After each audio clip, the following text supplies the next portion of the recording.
So hey guys, my name is Harsh और इस video में हम कर रहे हैं क्लास 12 केमिस्ट्री के चैप्टर नंबर 2 के इंपॉर्टेंट क्वेश्चंस। देखो, मैंने इस वीडियो में सिर्फ और सिर्फ 5 ही क्वेश्चन लिए हैं, लेकिन 5 जो अपने आप में बहुत इंपॉर्टेंट क्वेश्चंस हैं, ठीक है। और बहुत चांसेस हैं कि ये क्वेश्चन आपके क्वेश्चन पेपर में आपको देखने को मिले। तो हम एक ही करके क्वेश्चन लिखते हैं। जैसे पहला क्वेश्चन है कि इसमें हमें डिफरेंस बताना है बिटवीन मोलैरिटी एंड मोलैलिटी, और साथ में हमें ये बता रहा है कि इन दोनों में से कौन सा टेम्परेचर पर डिपेंड होता होगा। तो बहुत से लोगों को आप में से इसका आंसर पता होगा। सबसे पहले मोलैरिटी मोलैलिटी में डिफरेंस देख लेते हैं। तो सब आपको मोलैरिटी क्या होता है? मोलैरिटी बेसिकली होता है number of moles of solute in 1 litre of solution, है ना। तो क्या होता है, मोलैरिटी कैपिटल एम से डिनोट करते हैं number of moles of solute in 1 litre of solution. तो सॉल्यूशन को चाहे मैं ऐसे लिख लूं, वी ऑफ सॉल्यूशन मैं ml में ले रहा हूं, इसलिए ऊपर 1000 से मल्टीप्लाई कर दे रहा हूं। तो ये हमारा बेसिकली मोलैलिटी हो गया। अगर वहीं मैं मोलैलिटी देखना हूं, मोलैलिटी क्या होता है, number of moles of solute in 1 kg of solvent. यहाँ पर सॉल्वेंट आ रहा है, यहाँ पर सॉल्यूशन आ रहा था, यहाँ पर वॉल्यूम आ रहा है, वहां पर kg आ रहा है। बता देता हूं कि number of solute in mass of solvent in gram ले लेते हैं और ऊपर 1000 से मल्टीप्लिकेशन कर देते हैं। तो बेसिकली मोलैरिटी और मोलैलिटी में डिफरेंस क्या हुआ कि यहाँ पर हम वॉल्यूम ऑफ सॉल्यूशन लेते हैं, यहाँ पर हम मास ऑफ सॉल्वेंट लेते हैं। और मेन डिफरेंस तो इसमें यही है, इसे हम कैपिटल एम से डिनोट करते हैं, इसे हम स्मॉल एम से डिनोट करते हैं। अब ये तो डिफरेंस हो गया। आगे क्वेश्चन में देखते हैं कि इनमें से कौन सी चीज टेम्परेचर पर डिपेंड करती है। तो देखो, टेम्परेचर पर वॉल्यूम डिपेंड करता है और मास डिपेंड नहीं करता। टेम्परेचर पर वॉल्यूम डिपेंड करता है और मास डिपेंड नहीं करता। ऐसे क्यों? क्योंकि देखो, अगर सपोज करो कि हम टेम्परेचर बढ़ा रहे हैं, तो आपको ये तो पता है कि वॉल्यूम बढ़ेगा, लेकिन क्या टेम्परेचर बढ़ाने से मास में कोई फर्क होता है? नहीं, टेम्परेचर बढ़ाने से मास में कोई फर्क नहीं पड़ता। इसलिए टेम्परेचर पर सिर्फ और सिर्फ वॉल्यूम डिपेंड करता है, मास डिपेंड नहीं करता। तो टेम्परेचर पर इन दोनों में से वो वाली टर्म डिपेंड करेगी जो जिसमें वॉल्यूम आ रहा हो, और वॉल्यूम किसमें आ रहा है? मोलैरिटी में। इसलिए मोलैरिटी तो टेम्परेचर डिपेंडेंट होती है और मोलैलिटी टेम्परेचर इंडिपेंडेंट, ठीक है। तो ये काफी अच्छा क्वेश्चन था और इसे आप शायद समझ गए होंगे, ठीक है। आगे चलते हैं, अगला क्वेश्चन देखते हैं। अगला है states routes law for a solution containing volatile component. How does routes law become special case of Henry's law. तो हमें इसमें राउट्स लॉ बताना है। तो एक काम करते हैं, पहले दोनों लॉ ही समझ लेते हैं क्या होता है, राउट्स लॉ क्या होता है, हेनरीज लॉ क्या होता है। तो पहले हम राउट्स लॉ देखते हैं। Routes law, routes law volatile component के लिए बता रहा हूँ मैं सिंपली। सपोज किसी के आपके पास एक सॉल्यूशन है जिसमें आपने 1 और 2 दो चीज ली थी, ठीक है। ये आपने एक सॉल्यूशन बना लिया 1 और 2 को मिक्स करके, ये क्लोज चैम्बर है, चैम्बर बंद है, ठीक है। अब इस सॉल्यूशन की कुछ यहाँ पर वेपर बनी होगी, है ना, कुछ वेपर प्रेशर क्रिएट का होगा। तो राउट्स लॉ सिंपली ये कहता है कि जो पार्शियल वेपर प्रेशर होगा 1 का, जो पार्शियल वेपर प्रेशर होगा 1 का, वो डायरेक्टली प्रोपोर्शनल होगा इसके मोल फ्रैक्शन से इस सॉल्यूशन में। यानी कि 1 का जो पार्शियल वेपर प्रेशर होगा ना यहाँ पे ऊपर, वो डायरेक्टली प्रोपोर्शनल होगा कि ये कितना ज्यादा अमाउंट में है सॉल्यूशन के अंदर, या डायरेक्टली प्रोपोर्शनल होगा इसके मोल फ्रैक्शन से। फिर इस प्रोपोर्शनलिटी को अगर मैं इक्वल साइन में बदलूं तो P1 इक्वल्स हो जाएगा P01 x1। ये P01 क्या है? P01 है कि जब सिर्फ और सिर्फ 1 सॉल्यूशन होता है, जब सिर्फ और सिर्फ एक ही होता है कंटेनर में, यानी कि प्योर सॉल्वेंट का वेपर प्रेशर। तो राउट्स लॉ बेसिकली क्या कहता है कि partial vapour pressure is directly proportional to its mole fraction present in the solution, ठीक है। अब अगर हम हेनरीज लॉ देखें, हेनरीज लॉ क्या कहता है? हेनरीज लॉ, तो हेनरीज लॉ होता है कि अगर मैं एक गैस को किसी लिक्विड के अंदर डिसॉल्व कर रहा हूँ, सपोज कीजिए वही अगेन एक क्लोज चैम्बर ले रहा हूँ मैं, यहाँ पर ऑलरेडी एक लिक्विड था, ठीक है, ये लिक्विड है, और सपोज कीजिए कि कोई गैस मैं इस लिक्विड में डिसॉल्व करवाना चाह रहा हूँ। तो हेनरीज लॉ कहता है कि ये इस गैस की सोल्यूबिलिटी डिपेंड करेगी इस गैस के वेपर प्रेशर पर, इस लिक्विड सरफेस के ऊपर। जितना ज्यादा ये गैस इस लिक्विड सरफेस के ऊपर प्रेशर लगाएगी, उतनी ज्यादा ये गैस डिसॉल्व होगी इस सॉल्यूशन में। यानी कि ये कहता है कि प्रेशर ऑफ गैस या vapour pressure of gas is directly proportional to its solubility. Solubility को हम मोल फ्रैक्शन के टर्म में बता सकते हैं, तो is directly proportional to mole fraction, और फिर P is equals to KH(x). और ये हो गया हमारा हेनरीज लॉ। तो आप देखो, अगर हेनरीज लॉ में और राउट्स लॉ में अगर ये KH और P01 ये दोनों अगर इक्वल हो जाए, तो राउट्स लॉ एक स्पेशल केस बन जाएगा ना हेनरीज लॉ का। तो वही आगे क्वेश्चन था कि राउट्स लॉ एक स्पेशल केस कब बनेगा हेनरीज लॉ का, जब राउट्स लॉ में ये दोनों कंपोनेंट है, इनमें से एक कंपोनेंट इतना वोलेटाइल हो जाए कि वो गैसियस स्टेट में प्रेजेंट हो, और साथ में ये जो KH है ये P01 के इक्वल हो जाए। अगर ये दो चीज हो गई तो राउट्स लॉ एक स्पेशल केस बन जाएगा हेनरीज लॉ का, ठीक है। ये बहुत अच्छा क्वेश्चन था, बहुत ज्यादा चांसेस है इस क्वेश्चन के आपके पेपर में आने के। अगला क्वेश्चन देखते हैं हम। ये जो क्वेश्चन है, ये देखो बहुत बड़ा क्वेश्चन है। बेसिकली ये 3 क्वेश्चंस थे, और करके है कि ये क्वेश्चन ऐसे आ सकता है, ऐसे आ सकता है और ऐसे आ सकता है। क्वेश्चन को हम अभी 1 मिनट बाद पढ़ते हैं। पहले एक बार मैं आपको उस क्वेश्चन के पीछे का कॉन्सेप्ट समझा देता हूँ, ठीक है। तो देखो सॉल्यूशन बेसिकली दो तरह के होते हैं, एक आइडियल और एक नॉन आइडियल। आइडियल सॉल्यूशन और नॉन आइडियल सॉल्यूशन, ठीक है। आइडियल सॉल्यूशन क्या होते हैं, जो राउट्स लॉ को फॉलो करते हैं, और नॉन आइडियल सॉल्यूशन क्या होते हैं, जो राउट्स लॉ को फॉलो नहीं करते। फिर नॉन आइडियल सॉल्यूशन में भी फर्दर दो कैटेगरी होती हैं, एक वे जो राउट्स लॉ को पॉजिटिव डेविएशन दिखा रहे हैं राउट्स लॉ के लिए, और एक वे जो राउट्स लॉ के लिए नेगेटिव डेविएशन दिखा रहे हैं। ये पॉजिटिव और नेगेटिव डेविएशन का मतलब क्या है कि सपोज करो कि आपने लेबोरेटरी में एक्सपेरिमेंट करा, आपने किसी सॉल्यूशन का वेपर प्रेशर निकाल लेते, ठीक है। आपने इंस्ट्रूमेंट, जो लेबोरेटरी में प्रेशर नापने के इंस्ट्रूमेंट होते हैं, उससे आपने वेपर प्रेशर नापा तो आपका 10 आया, 10 में कोई यूनिट ले रहा, सपोज करो कोई नंबर 10 आया, और फिर आपने कॉपी पे वेपर प्रेशर निकाला with the help of routes law, वो आया 8। तो देखो राउट्स लॉ जो हमने एक्चुअल वैल्यू है, एक्चुअल वैल्यू तो 10 है, तो एक्चुअल वैल्यू ज्यादा आ रही है कैलकुलेटिव वैल्यू से, तो उसे बोलेंगे कि राउट्स लॉ को पॉजिटिव डेविएशन दिखा रहा है। और अगर इसका उल्टा होता तो हम कहते हैं कि राउट्स लॉ के लिए नेगेटिव डेविएशन दिखा रहा है, ठीक है। फिर इसके बाद आपको इनमें कुछ कुछ चीजें याद रखनी है कि जो भी पॉजिटिव डेविएशन दिखाते हैं उनका delta H of mixture greater than 0 होता है, यानी कि पॉजिटिव होता है। डेल्टा वी ऑफ मिक्सचर ये भी ग्रेटर देन 0 होता है, यानी कि पॉजिटिव होता है। नेगेटिव डेविएशन वाले के लिए delta H of mixture less than 0 होता है, और डेल्टा वी ऑफ मिक्सचर भी लेस देन 0 होता है, यानी कि नेगेटिव होता है। तो आप ऐसे याद रख सकते हैं, पॉजिटिव वाले के लिए पॉजिटिव होता है, नेगेटिव वाले के लिए नेगेटिव होता है। एक चीज और आपको याद रखनी है इसमें कि जो सोल्यूट सोल्यूट में इंटरेक्शन है या सॉल्वेंट सॉल्वेंट में इंटरेक्शन है, ये वाली इंटरेक्शन ज्यादा होती है सोल्यूट सॉल्वेंट में इंटरेक्शन के, कब, जब पॉजिटिव डेविएशन हो। लेकिन नेगेटिव डेविएशन वाले केस में सोल्यूट सोल्यूट में जो डेविएशन इंटरेक्शन है, सॉल्वेंट सॉल्वेंट में जो इंटरेक्शन है, वो कम होती है सोल्यूट सॉल्वेंट में इंटरेक्शन से, ठीक है। ये कब है, जब नेगेटिव डेविएशन हो, ठीक है जी। तो आपको ये तीन बातें याद रखनी है पॉजिटिव और नेगेटिव डेविएशन के लिए, 1 2 और 3, ठीक है, 1 2 और 3, ओके। अच्छा, आइडियल सॉल्यूशन में अगर हम बात करें तो आइडियल सॉल्यूशन में डेल्टा एच ऑफ मिक्सचर भी 0 होगा, डेल्टा वी ऑफ मिक्सचर भी 0 होगा, और ये वाली जो फोर्सेस हैं ये इक्वल होंगी सारे, ठीक है। ये होगा नेगेटिव डेविएशन और पॉजिटिव डेविएशन। इसके बाद एक छोटी सी हेडिंग हो रहा है इसमें, एजियोट्रोप, एजियोट्रोप्स, ठीक है।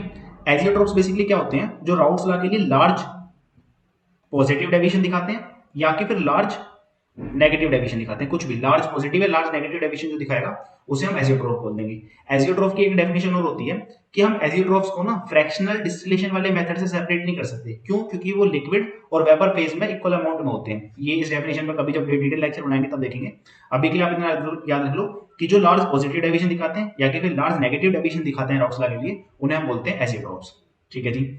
जो लार्ज पॉजिटिव डेविएशन दिखाते हैं इन्हें बोलते हैं minimum boiling point azeotrope, minimum boiling point azeotrope, और जो पॉजिटिव डेविएशन दिखाते हैं इन्हें बोलते हैं मैक्सिमम बॉइलिंग पॉइंट एजियोट्रोप। अब देखो ये कई बार थोड़ा उल्टा सा लगता है, पॉजिटिव वाले को मिनिमम बोलते हैं और नेगेटिव वाले को मैक्सिमम बोलते हैं, ये आपको याद रखना है, ठीक है। तो इतना आपको याद रखना है इसमें। अब अगर हम क्वेश्चन पढ़े तो एक एक मिनट में क्वेश्चन हो जाएंगे। जैसे क्वेश्चन पढ़ते हैं, कोई भी एक क्वेश्चन पढ़ रहा हूं मैं, यही पढ़ लेते हैं, what is mean by negative deviation from routes law. Routes law के नेगेटिव डेविएशन से मतलब क्या है कि जो जो राउट्स लॉ से वैल्यू आ रही थी ना, वो वैल्यू ज्यादा आ रही है जो एक्चुअल वैल्यू है उससे। गिव एन एग्जांपल, हाँ आपको एग्जांपल जरूर याद रखनी है। नेगेटिव डेविएशन का आप एक एग्जांपल याद रख सकते हैं कि फिनोल प्लस एनिलीन का मिक्सचर, और ऐसे ही पॉजिटिव डेविएशन का एग्जांपल मैं बता देता हूं, इथेनॉल प्लस एसीटोन का मिक्सचर। तो एग्जांपल तो आपको जरूर एक एक याद पक्का रखना है, डेफिनेटली एक एक एग्जांपल याद रखना है, ठीक है। और what is the sign of delta H of mixture for negative deviation, तो delta H of mixture for negative deviation is less than 0, यानी कि नेगेटिव के लिए नेगेटिव, ओके। तो ये आपको याद रखना है ऐसे, ठीक है।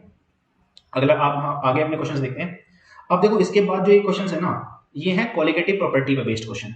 तो हमारी 4 क्वालिटेटिव प्रॉपर्टीज हैं, उसमें से जो ऑस्मोटिक प्रेशर है उस पर बेस्ड क्वेश्चन कम ही आते हैं, ठीक है। तो मैंने क्या किया, मैंने 2 क्वेश्चन लिए हुए हैं। इस वाले एक क्वेश्चन से आपका एलिवेशन इन बॉइलिंग पॉइंट और डिप्रेशन इन फ्रीजिंग पॉइंट का कॉन्सेप्ट क्लियर हो जाएगा, और अगला वाला लिया है उससे वो राउट्स लॉ वाला क्लियर हो जाएगा, ठीक है। तो पहले elevation in boiling point depression freezing point वाला एग्जांपल देखते हैं। सबसे पहले ये क्वालिटेटिव प्रॉपर्टी होती क्या है, एलिवेशन इन बॉइलिंग पॉइंट क्या होता है, डिप्रेशन इन फ्रीजिंग पॉइंट क्या होता है। बेसिकली सपोज करो कि मेरे पास वाटर है, वाटर का बॉइलिंग पॉइंट 100 डिग्री सेल्सियस होता है, हमें पता है। अगर मैं इसमें कोई भी नॉन वोलेटाइल सब्सटेंस मिला दूंगा, सपोज करो कि मैंने इसमें नमक मिला दिया, तो इसका बॉइलिंग पॉइंट इंक्रीज हो जाएगा। अगर बॉइलिंग पॉइंट इंक्रीज हो गया, बॉइलिंग पॉइंट इंक्रीज हो गया नमक मिलाने से या कोई भी नॉन वोलेटाइल सॉल्यूट मिलाने से, बॉइलिंग पॉइंट इंक्रीज हो गया, तो इसे मैं बोलूंगा एलिवेशन इन बॉइलिंग पॉइंट, ठीक है। फिर अगेन वही कि सपोज करो कि आपके पास कोई लिक्विड है, मैं वाटर की बात करते हैं, वाटर का फ्रीजिंग पॉइंट होता है 0 degree Celsius, 0 degree Celsius water freeze हो जाता है।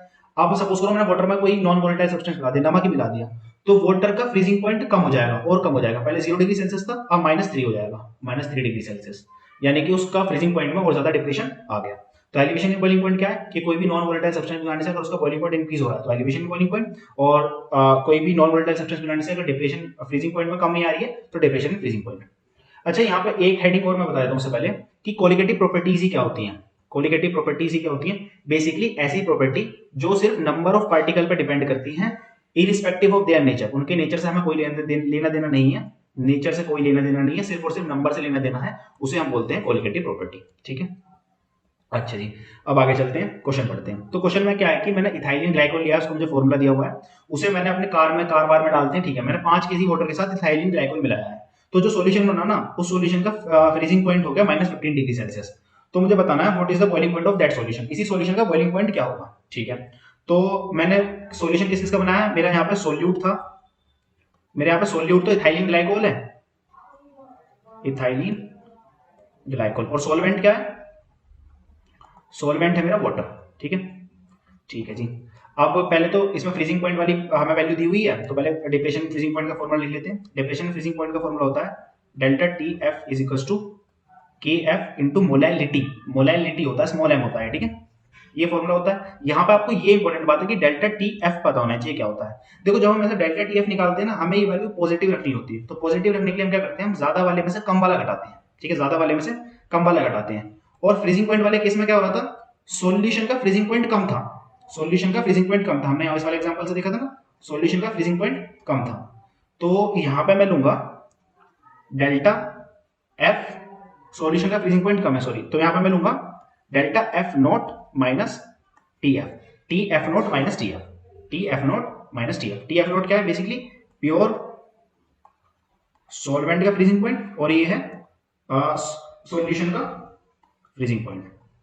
ये आपको याद रखना, वरना आप साइन वाइन में बहुत गड़बड़ कर दोगे क्वेश्चन में, ये इंपॉर्टेंट बात है। ठीक है, delta T F basically delta T naught F minus T F, T naught F pure solvent का और ये सॉल्यूशन का। तो टी एफ की वैल्यू मुझे दी हुई है क्वेश्चन में -15, और टी नॉट एफ की मुझे पता है, वाटर का फ्रीजिंग पॉइंट मुझे पता है 0 डिग्री सेल्सियस, तो माइनस माइनस ये, तो डेल्टा टी एफ की वैल्यू यहाँ से आ गई 15 डिग्री सेल्सियस। ठीक है, अब इसे यहाँ पे पुट कर दो 15 degree Celsius.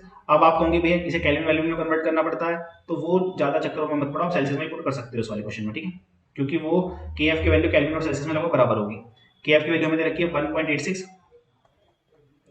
Into small M, तो स्मॉल एम की वैल्यू आ जाएगी 15/1.86, और जब हम इसे कैलकुलेट करेंगे तो ये निकल के आएगा, ये निकल के आएगा 8.06 मोलर, बस है ना, मोलल, ये मोलल निकल के आएगा। ठीक है, 8.06 मोलर। अब मुझे यहाँ से निकालनी है, मुझे तो बॉइलिंग पॉइंट निकालना था, तो पहले मैं डेल्टा टी बी निकाल लूँ। डेल्टा टी बी होता है के बी इंटू एम। अब मेरे पास एम की वैल्यू तो हो गई है, और के बी की वैल्यू मुझे क्वेश्चन में दे रखी है, के बी की वैल्यू दे रखी है 0.52, दोनों वैल्यू पुट कर दो, 0.52 इंटू 8.06।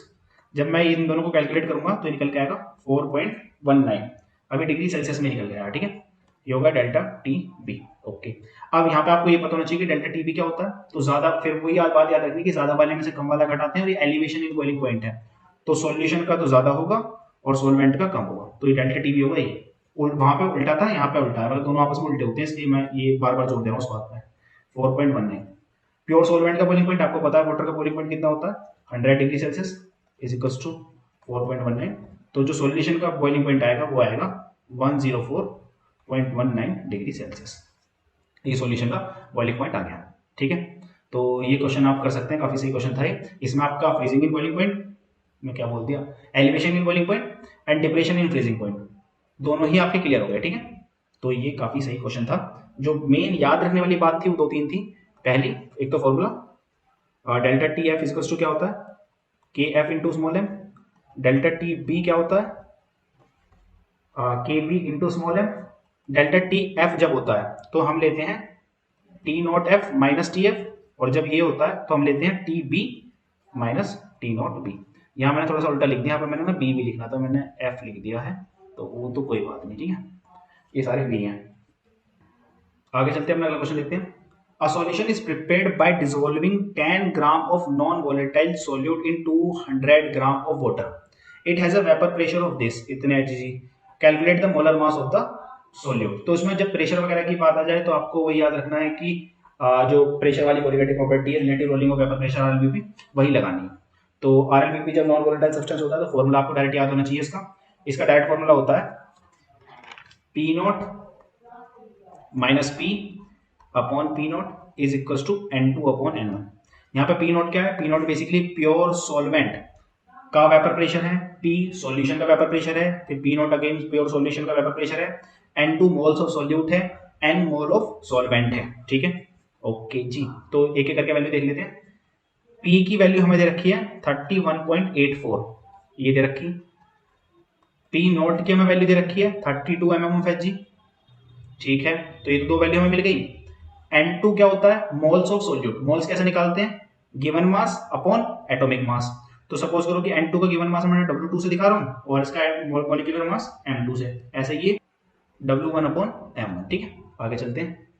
तो इस सबको अगर हम कैलकुलेट करें तो आएगा, यहाँ पे वैल्यूज पुट कर देते हैं साथ ही साथ। ये होगा 32 minus 31.84 upon 32 is equals to W2 into ये इसकी मल्टीप्लीकेशन, इसकी multiplication, W2 into M1 upon M2 into W1। तो W2 क्या है? गिवन मास ऑफ सोल्यूट का गिवन मास जो कि मैं दे रखा है 10 ग्राम। W1 क्या है? गिवन मास ऑफ सॉल्वेंट जो कि मैं दे रखा है 200 ग्राम। M1 क्या है? Molar mass of solvent, molar mass मेरा यहाँ वाटर है और वाटर का मोलर मास होता है 80 और M2 मुझे कैलकुलेट ही करना है, तो इन्हें सब्ट्रैक्ट वगैरह करेंगे। यहाँ पे वैल्यू पुट कर देते हैं। W2 में दे रखा है 10 इंटू 80 अपॉन M2 इंटू 200। जब ये पूरा कैलकुलेट करेंगे तो निकल के आएगा M2 इज इक्वल्स टू 180। तो मेरे पास उसका मोलर मास आ गया 180।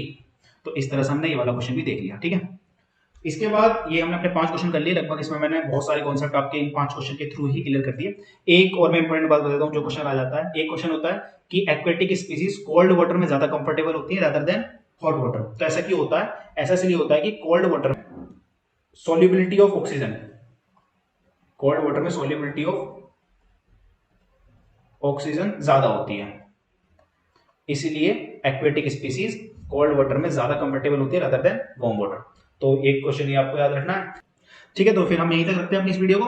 और आपको क्या करना है? आपको अगर नए हो तो चैनल को जरूर सब्सक्राइब करना है, बहुत ज्यादा शेयर करना है, और अगर वीडियो अच्छी लगी हो तो लाइक करना। और अगर कुछ आपको पूछना हो इस चैप्टर से रिलेटेड या आगे मैं कैसी वीडियो बनाऊं तो आप नीचे कमेंट जरूर कर सकते हैं। ठीक है, तो बाय बाय, टाटा, मिलते हैं फिर अगली वीडियो में।